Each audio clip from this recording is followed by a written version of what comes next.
This is Common Sense Radio. Straightforward and no excuses. All right. Come on now. This is the Steve Gruber Show.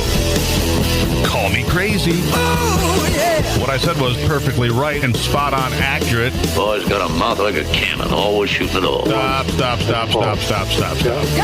stop. I mean, you're way off script. Got it in me. Gonna quit until it all comes out. Hey, boy! Been a long education. Yeah, you know, it's not cynical. It's common sense. Pay attention to me when I'm talking to you. I'm gonna rock the nation.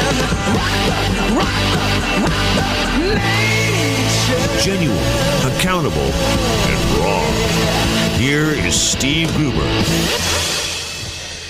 It's Thursday. Welcome to the program. It's the Steve Gruber Show.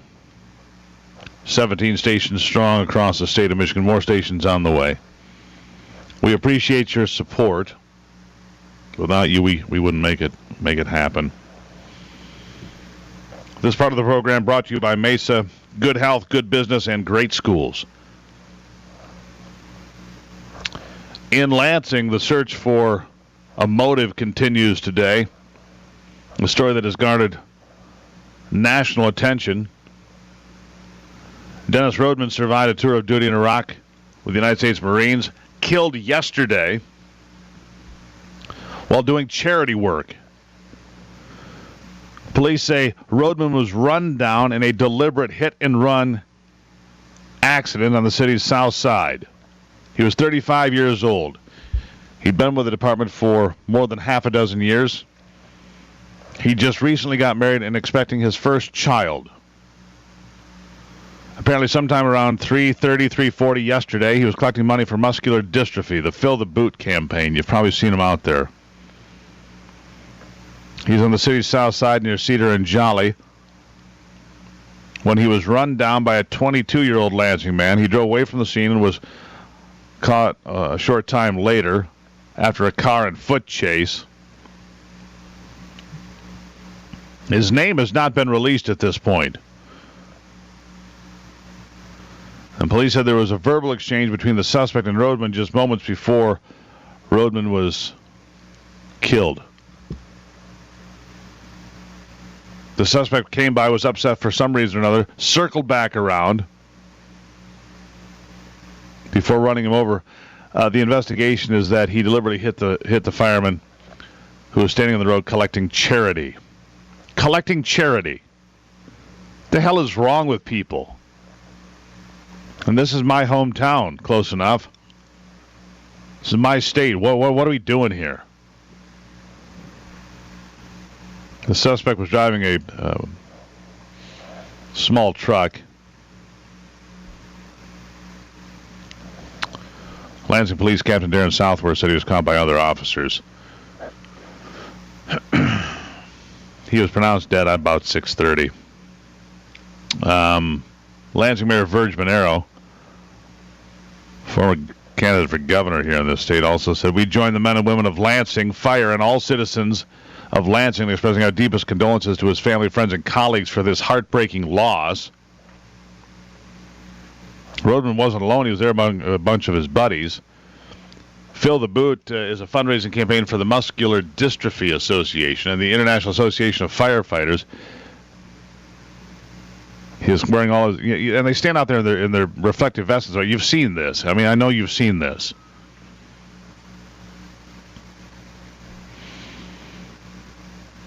And he, according to one eyewitness there, he literally tried to hit him. Well, hit him he did. So our hearts go out to the Rodman family today, the friends and the colleagues of this man, and you have to wonder what is the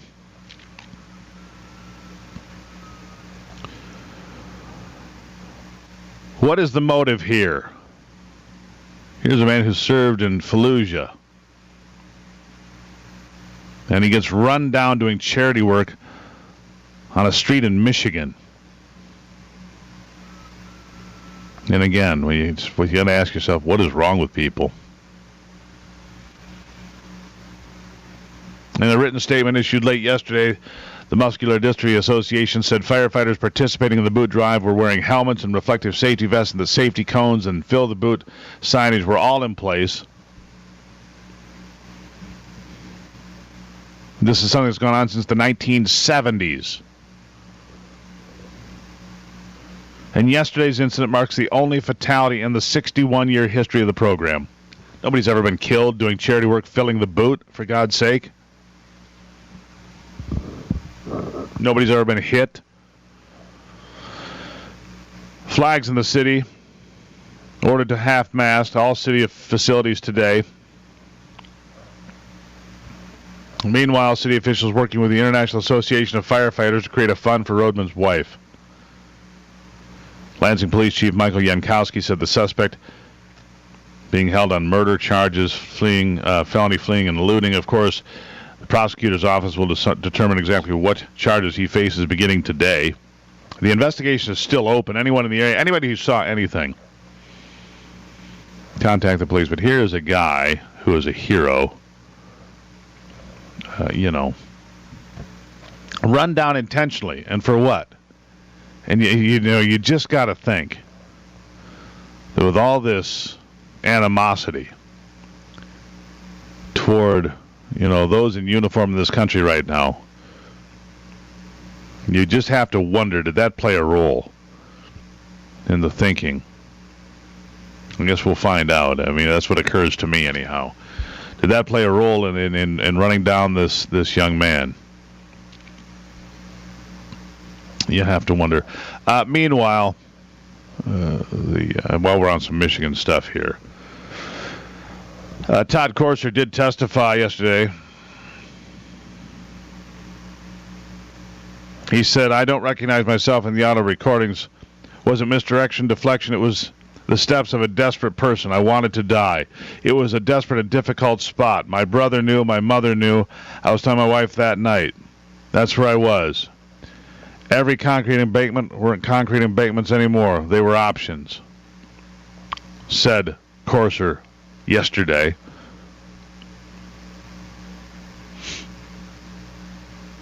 Like Cindy Gamrett, the woman he was having an affair with, he was testifying. He admitted misconduct, apologized, and asked the committee to censure rather than expel him from office. My heart is sincere in trying to move forward in the right direction. Well, Todd, I got bad news. Your behavior was so over the top and, frankly, bizarre.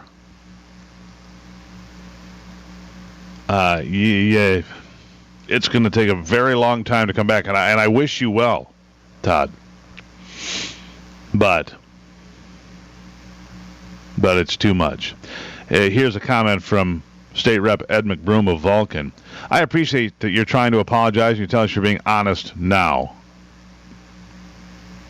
But why now? We've seen a long pattern that even predates the recordings of dishonesty, and it's hard for me to accept that now is suddenly the moment that I can believe this is not another misdirection. Well put. Just bring this nightmare to an end. Gamrett will get censored, Courser will get tossed, and it ought to happen soon. It's Thursday on the Steve Gruber Show. See, yeah.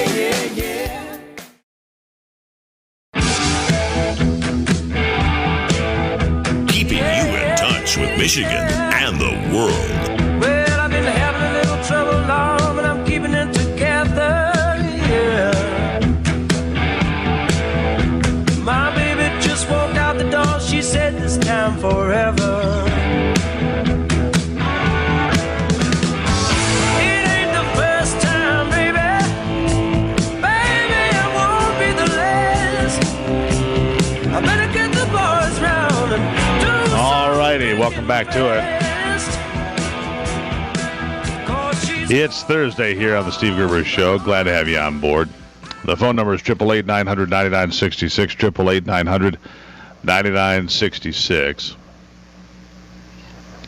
USA Today releasing its power rankings for Week 2. Fiorena's on fire, but the Donald, well, he just keeps powering along, and sandwiched in the middle at number 2, Ben Carson. So here's what you've got. Donald Trump, Ben Carson, Carly Fiorina, 1, 2, 3. The traditional politicians are the also-rans at this point. The only politician picking any ground up again this week, and it's the same guy, is John Kasich of Ohio, moves up again, picks up a couple slots. Marco Rubio falls. Jeb Bush, sliding out of the way. Clark Whelton is here, a speechwriter for New York City Mayors Ed Koch and Rudy Giuliani, author of this City Journal article, Double Feature, a box office battle on the GOP campaign trail, in which he likens Donald Trump's rise to Good Will Hunting, the 1997 Matt Damon film, which I thought was wonderful and a classic. Clark, welcome to the program. Steve. How are you doing, sir? How are you? I'm doing well. So, what do you, obviously you follow this Donald Trump affair, if you will. You've seen Krauthammer and George Will and everybody else take shots at him, say it won't last, say, well, that's it, he's out now. Well, that's it, he's out now. Well, this is going to do it. This is going to ruin his campaign. And yet, every time I hear one of the pundits say that, it seems that Donald Trump picks up more steam, more momentum, and rises in the polls, not the opposite. What do you make of it? It's really incredible. The entire right-wing, Republican, conservative, intellectual heavyweights, all of them are against Trump.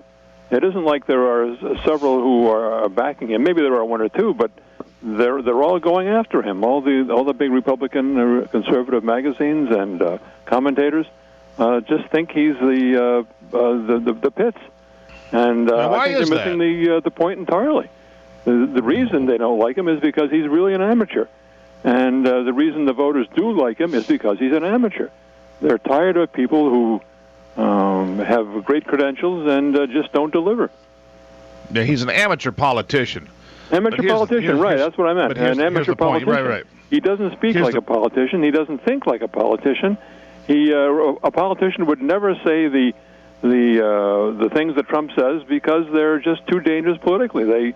They tend to bounce back and they're too risky. But he can get away with it because he's genuine. He writes his own rules. Well, there are no rules. He calls it as he sees it. And today he's in trouble for some comments allegedly in Rolling Stone magazine. The problem with anything published in Rolling Stone magazine is that it's published in Rolling Stone magazine, which means it has no credibility based on their recent track record. That's right. Well, it's true. They have no credibility, zero. It's like reading Mother Jones News or something for news. So, Clark, here's the thing. He continues to bolster his campaign. He continues to put big numbers of people, 30,000 people at rallies, which is going to happen again here shortly, sometimes larger. Is this phenomenon going to continue? It will continue. But when you speak your mind, when you say what you're really thinking, you're always running a risk.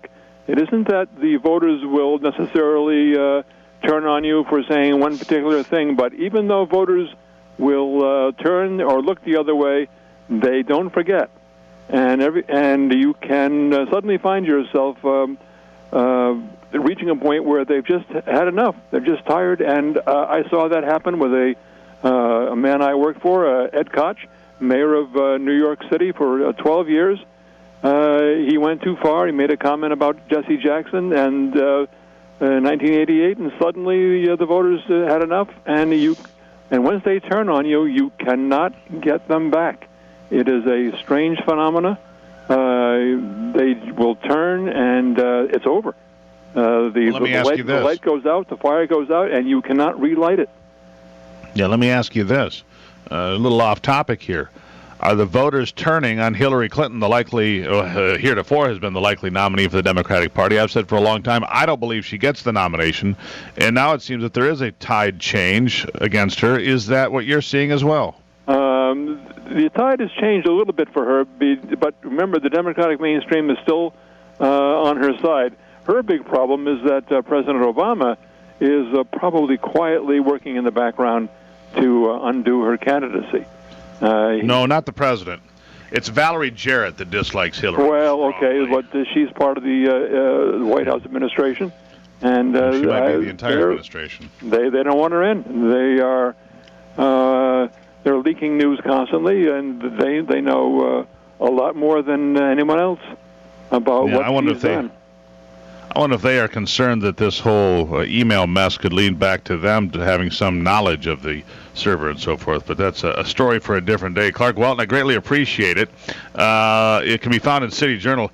The double feature of box office battle of the GOP campaign trail. And I can tell you this again, Trump, Carson, and Fiorina are all there collecting more than 60% of the vote now, Clark. So there's a movement against the mainstream, that's for sure. I'll give you 20 seconds for the last word. Yeah, listen, it's really incredible because you have some really, really good candidates in there. Walker and Rubio are, I think, first rate. But suddenly that practiced political voice is not the voice people want to hear. They want to hear Trump's voice. They want to hear the voice of the outsider. They want to hear the voice of the guy who's coming in from a fresh point of view and just putting it on the line, saying what he really thinks. All right. Well, I greatly appreciate it. Clark, you have a great day. You too, Steve. Bye-bye. Clark Whelton, everybody, from City Journal here on the Steve Gruber Show.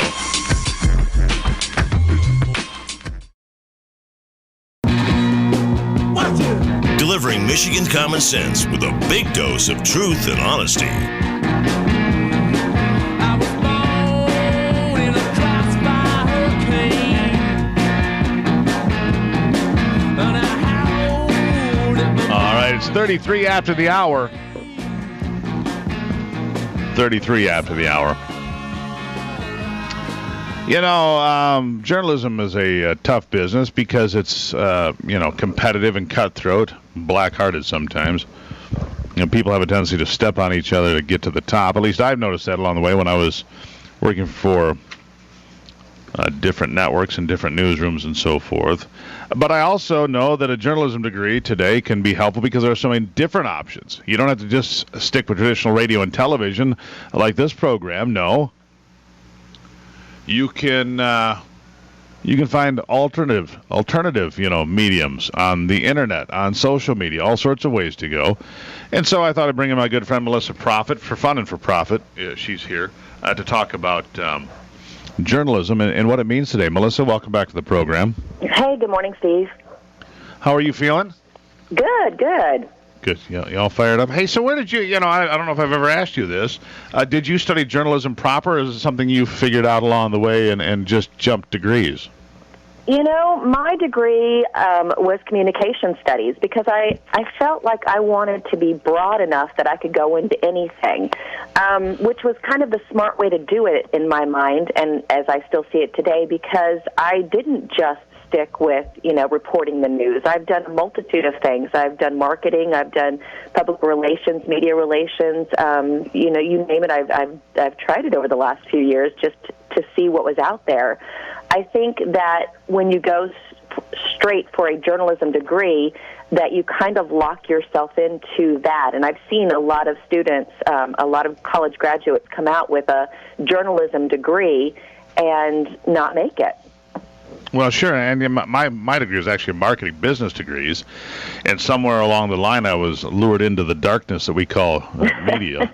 I say, come with me, you'll have fun, it'll be a great career, follow me, young man. Yeah, anyhow, and even though I left a couple of different times, because I did the PR thing for a while, I did some other stuff along the way, but I think I like your idea of being well-rounded, although there are some different opportunities now, and I don't know what they're, we should get somebody on the program here to say, what do they teach in journalism school today? Does it include, traditional writing and the basics, or are they looking at Facebook and Twitter and Periscope and all the different things that are out there now as opportunities, because all of these mediums offer opportunities for people to try something different and kind of create their own world?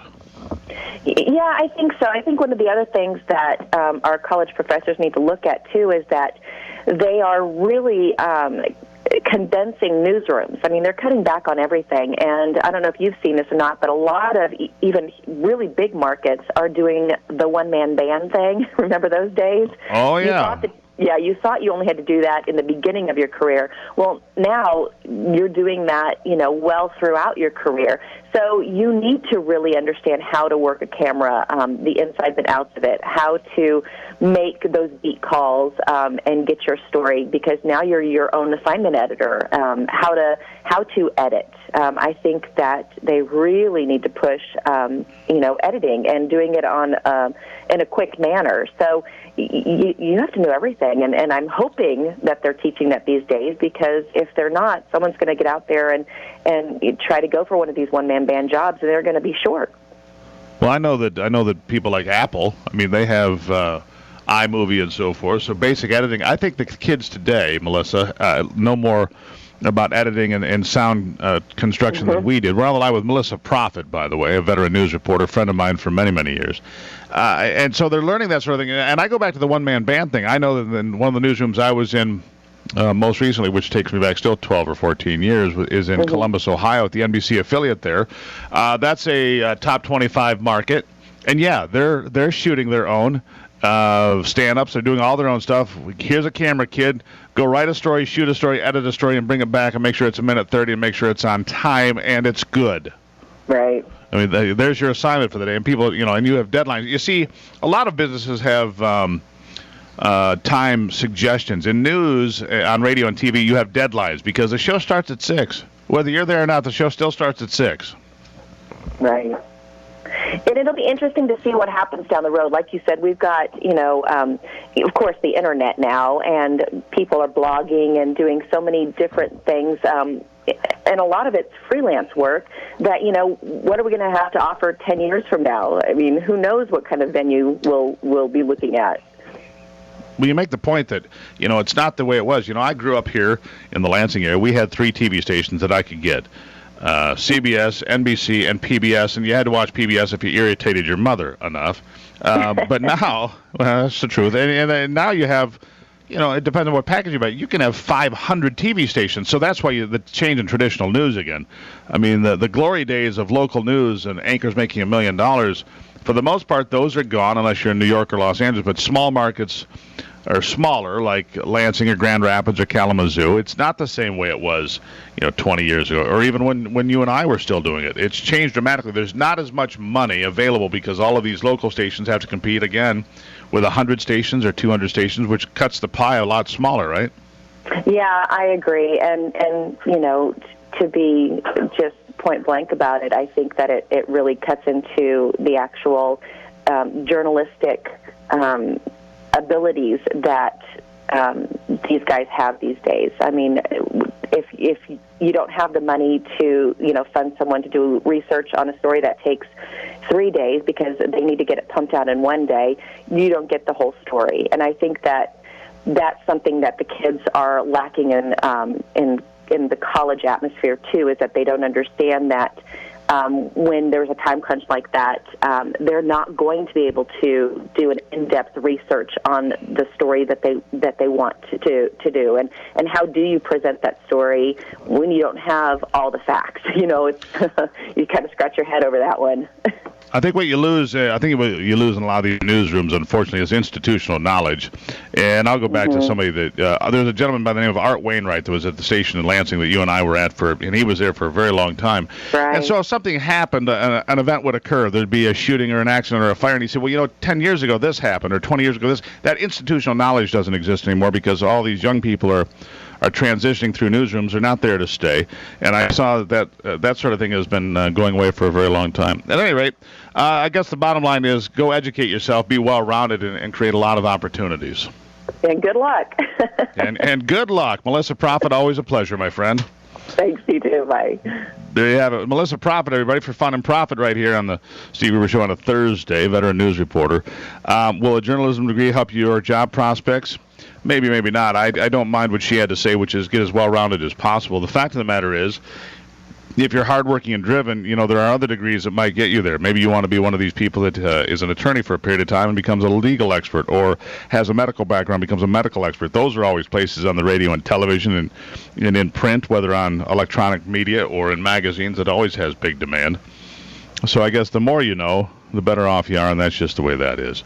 I got a couple of really creepy stories coming for you. I'm going to hold those. A couple of really just odd stories that I can't even put a price on. One from Michigan and one from Texas. They're going to have you scratching your head going, no, they did what again? Yeah, they did what? Yes. It's Thursday on the Steve Gruber Show. The phone number here, 888-900-9966, 888-900-9966. We'll be right back.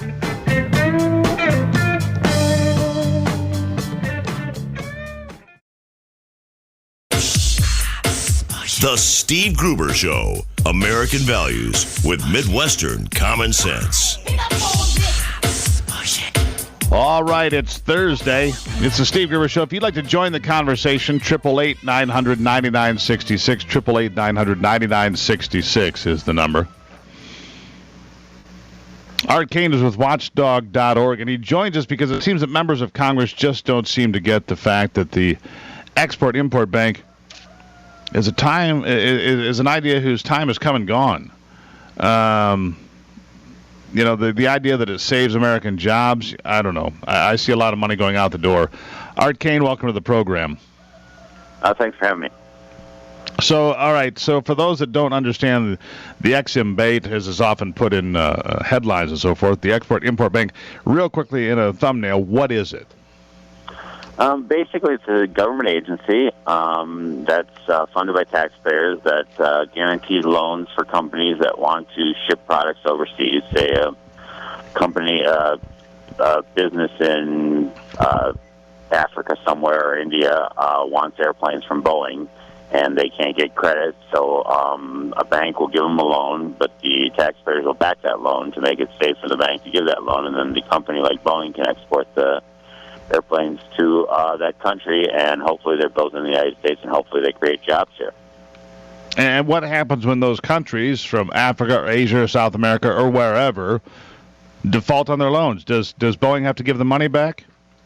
No, the taxpayers back that loan. So if there's default, and the rate of default is fairly low, the taxpayers are on the hook for that loan. And the other part of it that's a big problem, it's supposed to promote American businesses, like Boeing is the example we're using here.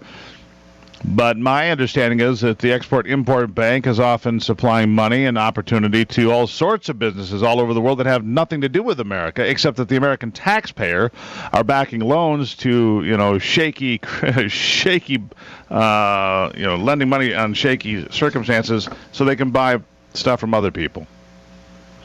Well, it's supposed to be, and some of the auditors have said that they don't have very good controls over this, but it's supposed to be products that are at least 85% made in the United States, so that there's supposed to be jobs created here.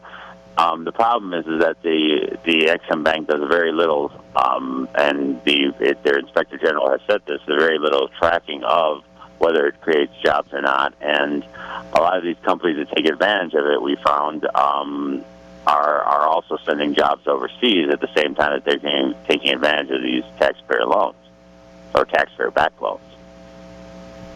So why would a congressman or a politician support this?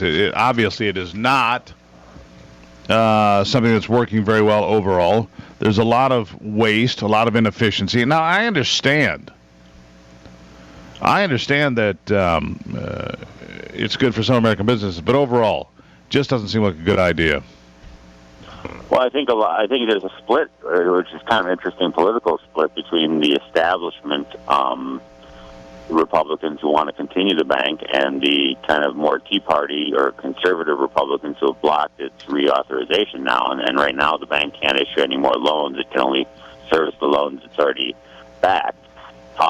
I think that there's, I think if you're cynical or if you're realistic, a lot of the congressmen who are backing are people who have received money from these companies who benefit from them, and it's really the majority of the loans are back to a few really large companies who then, when they don't get their what some people call corporate welfare, then threaten to send even more jobs overseas, but they have been sending jobs overseas, and in fact, our second story today in the Washington Times shows that not only are they sending jobs overseas, but a lot of these companies aren't even paying their taxes on overseas profits to the United States. They're keeping all this money offshore and not paying taxes while the taxpayer back their loans.